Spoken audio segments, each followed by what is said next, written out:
Estimados alumnos, estimadas alumnas, es un gusto poder estar aquí con ustedes en esta oportunidad. Mi nombre es Alvin Orlando Aguilar, soy el encargado de compartir con ustedes lo que es este curso de Historia de Honduras. Les invito para que desde ya nos adentremos en el fascinante mundo de la historia y sus características. En este programa estudiaremos la importancia de la historia, exploraremos su carácter científico y conoceremos sus grandes divisiones de estudio. Les invito a recorrer conmigo el maravilloso y apasionante mundo de la historia.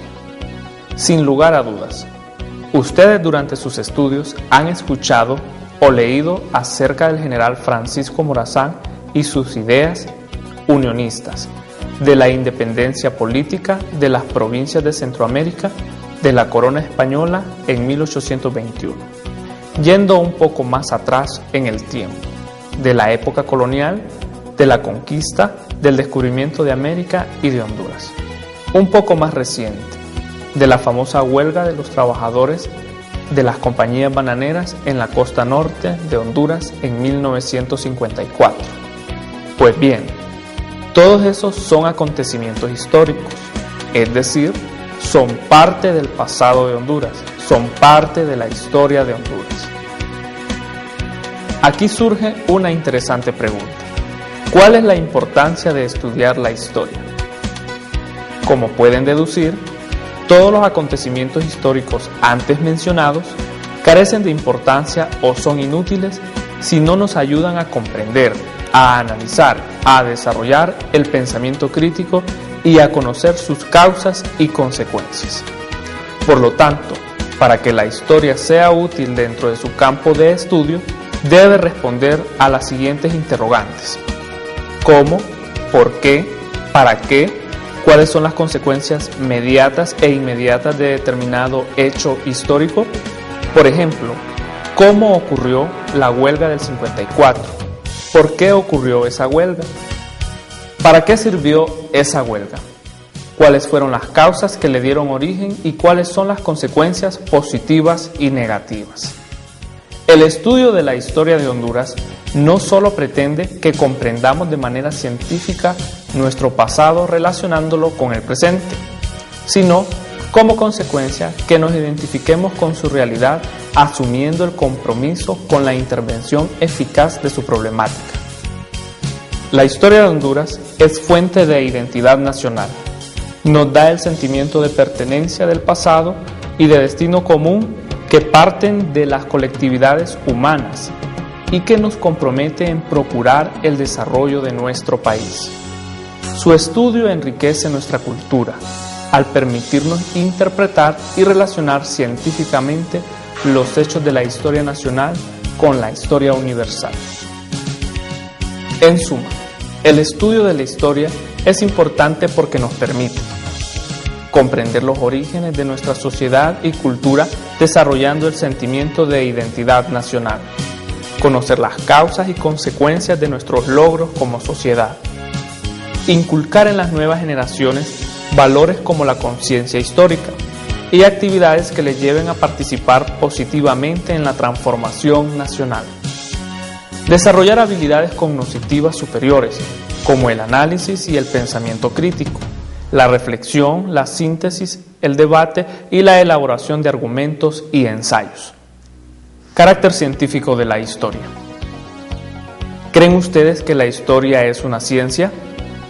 Para responder esta pregunta, es necesario comprender el significado de la palabra ciencia. He aquí una sencilla definición de este concepto. Ciencia es la explicación objetiva y racional del universo, que sistematiza un campo específico del saber y que utilizando métodos y técnicas apropiadas nos permite entonces, de acuerdo a lo anterior, una definición. La ciencia tiene tres elementos que la caracterizan. Primero, la ciencia tiene un objeto de estudio. Segundo, la ciencia hace uso del método científico, que es el conjunto de pasos ordenados que permiten, mediante verificación confiable y objetiva, la solución de un problema. Tercero, la ciencia construye una teoría, es decir, el cuerpo de conocimientos a los que el científico llega a través del método científico respecto a su campo u objeto de estudio. Ahora, verifiquemos si la historia es una ciencia. Veamos.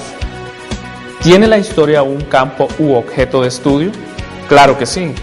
Su campo u objeto de estudio es el pasado del ser humano o de la sociedad. ¿Hace uso del método científico?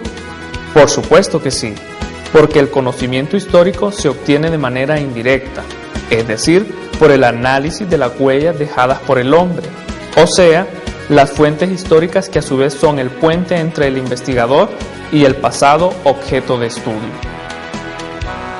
Podemos concluir entonces que la historia es la ciencia social que estudia el pasado del ser humano o de la sociedad dado su carácter gregario o de grupo.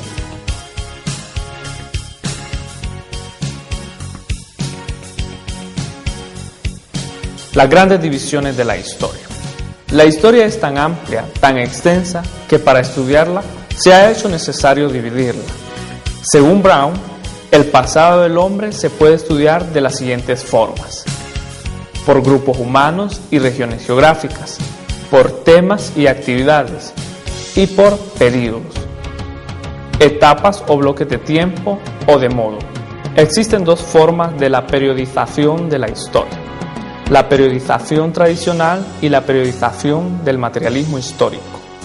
Detengámonos un poco y veamos lo que significa y cómo se subdivide la periodización tradicional. Periodización tradicional. Enuncia fechas, resaltando los hechos políticos e innovaciones tecnológicas. Según la periodización tradicional, la historia se divide en dos períodos: prehistoria y la historia. La prehistoria es el período que comprende desde antes de la invención de la escritura y se subdivide en dos periodos de tiempo más cortos, que son el período paleolítico y el período neolítico. El período paleolítico data del año 1,5 hasta los primeros 10.000 años. En este período vivió el primer tipo de hombre conocido, el homínido. Se caracteriza porque las herramientas que se utilizaban eran de piedras rudimentarias. El período neolítico data de los primeros 10.000 años hasta el año 4000 a.C.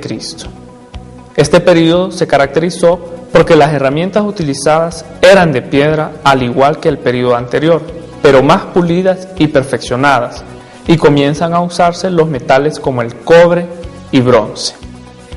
Entonces, a manera de recordatorio, es importante decir que la prehistoria es el período que se encuentra antes de la invención de la escritura. La historia es el período que comienza con la invención de la escritura y se subdivide en edades: edad antigua, edad media, edad moderna y edad contemporánea. Edad antigua. Ocurre 4000 años antes de Cristo y se extiende hasta el año 476 después de Cristo con la caída del Imperio Romano. Se caracterizó por el surgimiento de las primeras civilizaciones, como los sumerios, los chinos y los egipcios. Edad Media. Se extiende desde el año 476 después de Cristo hasta el año 1453 con la toma de Constantinopla, la capital del Imperio Romano de Oriente. Edad Moderna. Se extiende desde el año 1453 hasta la Revolución Francesa en el año de 1789. Y por último, la Edad Contemporánea, que se extiende desde 1789 hasta la actualidad. Analicemos ahora la periodización de la historia que hace el materialismo histórico. El materialismo histórico le concede mayor importancia a la forma de vida y a la organización socioeconómica de los grupos humanos, sin precisar en fechas de delimitación. Desde esta perspectiva, el materialismo histórico se subdivide en comunidad primitiva y civilización. Comunidad primitiva. Se caracteriza porque no existe una diferenciación social basada en la posición o no de bienes. Se divide en dos períodos, a su vez, el salvajismo y la barbarie. Durante el salvajismo, la forma de organización social es la horda. Viven de la caza y la recolección de frutos. Son nómadas y no hay diferenciación de clases. Por su parte, durante la barbarie, la forma de organización social es la tribu. El grupo social se vuelve sedentario, es decir, vive en un solo lugar. Se vuelven productores de sus propios alimentos gracias a la aparición de la agricultura y la ganadería. Se dan las primeras diferenciaciones sociales. Estudiemos un poco la otra división que hace la historia, el materialismo histórico, la civilización. La civilización se caracteriza por la existencia de la propiedad sobre los medios de producción. Ya comienzan a haber excedentes sobre la producción y estos excedentes generan la riqueza. Surgen otras actividades vinculadas a la riqueza, como la guerra, el comercio, el culto, la ciencia y el gobierno. Durante la civilización también existen las divisiones y de acuerdo a estas divisiones de clase se definen sus períodos. Estos períodos son el esclavismo, el feudalismo, el socialismo y el capitalismo. Veamos un poco de cada uno de ellos. En el esclavismo, las clases sociales son los esclavos y los señores esclavistas. Aquí no existe ninguna diferenciación real en cuanto a clases. Por un lado están aquellos que son los dueños de los medios de producción como tal, que son los esclavistas, y por el otro lado los esclavos, quienes deben de rendir todo el tributo necesario a cambio de su vida. En el feudalismo, las clases sociales son los siervos y los señores feudales. Aquí surge ya la primera diferenciación en cuanto a clases y en cuanto a dignidad personal se refiere. Por un lado, los señores feudales son siempre los propietarios de todos los medios de producción y además estos sirven de fortaleza y de protección para los siervos, quien a cambio de una parcela muy limitada de tierra y una dignidad laboral tienen que servir durante toda su vida al señor feudal. Socialismo. Idealmente, un Estado al servicio y bajo el control de los trabajadores. Y por primera vez aparece la figura de un elemento protector encargado del bienestar común. Para los casos anteriores, el Estado representaría un conjunto masivo de señores feudales o de señores esclavistas, con la salvedad de que no pretende ninguna riqueza, al contrario, pretende el bienestar común de la mayoría de los trabajadores. Capitalismo. Empresario capitalista que es dueño de los medios de producción y obrero asalariado, que es el dueño de la fuerza de trabajo o mano de obra. Periodización de la historia de Honduras. Adentrémonos ahora en estudiar la periodización histórica de Honduras. Para su estudio, la historia de Honduras se divide en tres grandes épocas o períodos: la época prehispánica, la época colonial y la época republicana. Durante la época prehispánica hondureña hubo dos períodos: el período de cazadores y recolectores, que se desarrolló desde los 40.000 años hasta el año 7000 a.C.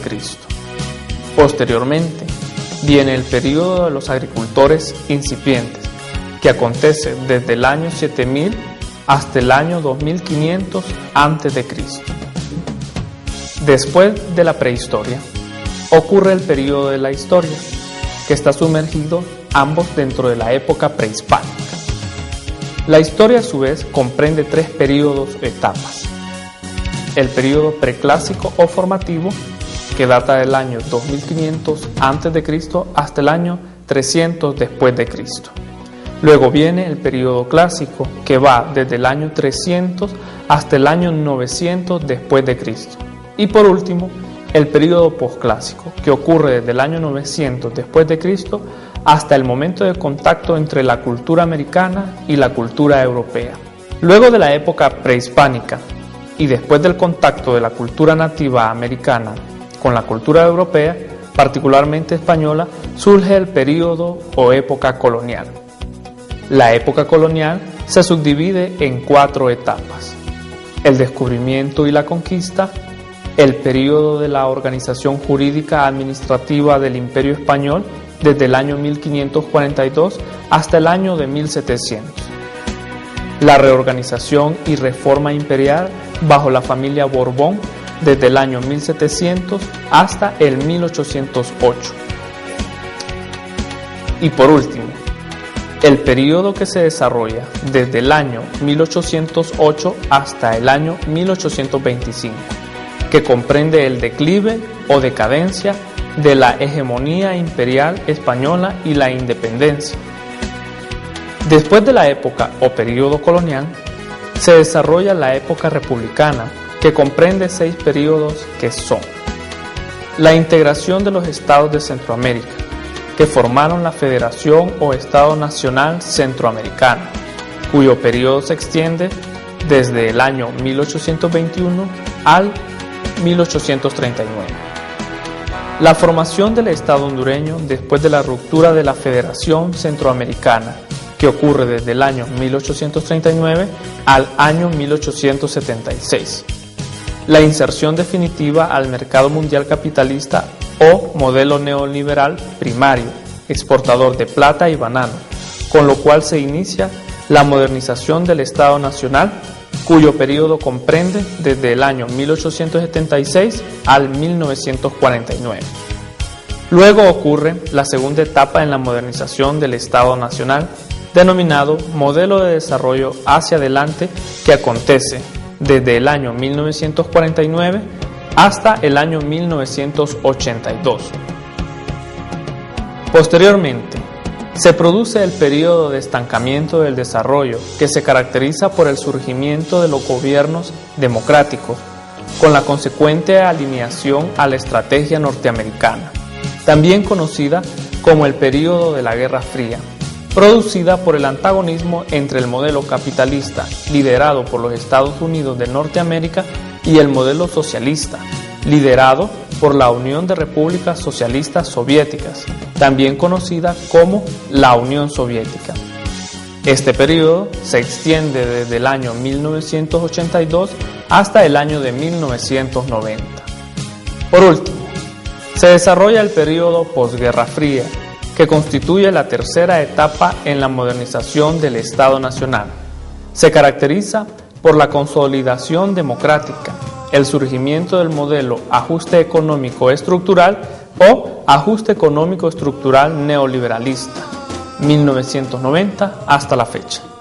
Bueno, esto ha sido todo de mi parte por esta ocasión. Espero que hayan podido comprender a cabalidad cada uno de los aspectos que estudiamos a lo largo de este video. Les invito nuevamente para la próxima oportunidad, en la cual seguiremos estudiando y desarrollando más aspectos interesantes de lo que es nuestra historia, en este caso de Honduras. Hasta la próxima.